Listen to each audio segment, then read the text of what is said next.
let's talk about the Han Solo movie. Yeah, Solo, a Star Wars story, as you probably know, is a movie about a young Han Solo and his adventures with Chewie, Chewbacca, plus early encounters with Lando Calrissian. Set prior to the events of the original trilogy, because he's young. Now, this is the second Star Wars anthology film, aka standalone film, a Star Wars story. The first one being Rogue One, a Star Wars story. And it's coming up fast. May 25th. Yeah, it's only 5 months after the release of The Last Jedi, which is still in theaters. So let's back it up and talk about everything we know so far about Solo, a Star Wars story. So it was back in 2013, it was reported that Disney/Lucasfilm would begin developing standalone movies that existed outside of the episodic Skywalker saga. What would eventually become Rogue One was announced in 2014, and then in July 2015, an untitled Han Solo movie was announced with the screenplay by Lawrence and his son, Jon Kasdan. Now, if you didn't know, Lawrence Kasdan wrote for The Empire Strikes Back, Return of the Jedi, and, hey, The Force Awakens. And the directors were announced at the same time. Phil Lord and Chris Miller. They're essentially a comedy duo. They directed 21 Jump Street, 22 Jump Street, and the Lego Movie. So let's jump to July 2016. We're moving along this timeline kind of fast. So we're at Star Wars Celebration Europe. I'm sitting there in my seat, nice and comfy, and we had known this for months unofficially, but it was there on the last day of Celebration that Alden Ehrenreich was officially confirmed as our young Han Solo. They brought him out on stage, and this is where I completely fell in love with the idea of Alden Ehrenreich as Han Solo. I mean, his mannerisms, the way he was speaking, his hair, and my favorite, the way he said Falcon. The coolest part of that audition process was I went on the Falcon. It's pretty unbelievable. I'm Captain of the Millennium Falcon. It's just like how Han said it the first time. But I love that you said Falcon on stage at Star Wars Celebration, which is how Han says it the first time, so I loved it. That's right. You really, oh, I know. your stuff. I know. Yeah. But here's what we didn't know. Who the heck is playing Lando Calrissian? Well, this was an awesome day. It was October 2016. It was a Friday. I think like maybe 4 or 5 in the afternoon. I'm packing up to leave for the day. And then Lucasfilm is like, LMAO, you're not leaving for the day because we're going to announce Lando right now on a Friday afternoon. Great for the media loves when this happens. Donald Glover. Donald Glover.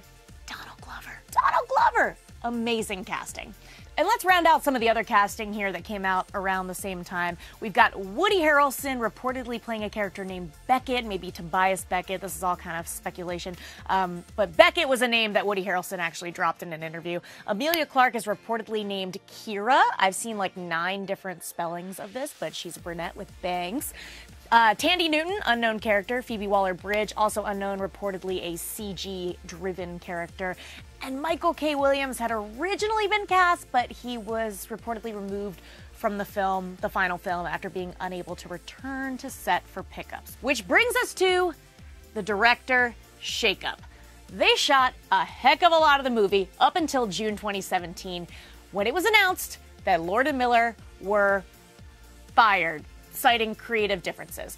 President of Lucasfilm, Kathleen Kennedy, said in a statement, quote, Phil Lord and Christopher Miller are talented filmmakers who have assembled an incredible cast and crew, but it's become clear that we had different creative visions on this film, and we've decided to part ways. A new director will be announced soon. Lord and Miller were also quoted in the statement saying, unfortunately, our vision and process weren't aligned with our partners on this project. We normally aren't fans of the phrase creative differences, but for once, this cliche is true. We are really proud of the amazing and world-class work of our cast and crew. Only 2 days later, Ron Howard was announced as the director who would take the reins and steer this Han Solo ship into port. This is where I admittedly became pretty doubtful of the Han Solo movie. It just seemed all over the place. I mean, they didn't push back the release, which we thought they would, and I'm a huge fan of Lord and Miller. I love their work, and I wanted to see what they would have done with the movie and their kind of comedic style. Ron Howard just seemed like the complete opposite of that, and it seemed like this whiplash in tone, and didn't really know what was happening there. However, devil's advocate on myself, Ron Howard seemed to work overtime to ease our minds. He posted photos from set seemingly as often as he could. He even added some unexpected Legends characters like Tag and Bink, who appeared in these silly comedic comics in the early 2000s. And with each passing day, I got more and more on board with Ron Howard's Han Solo movie. I'm in for it. So around this time, he added some more people to the cast. We've got Paul Bettany, we've got Warwick Davis, and Ron Howard's brother, Clint Howard.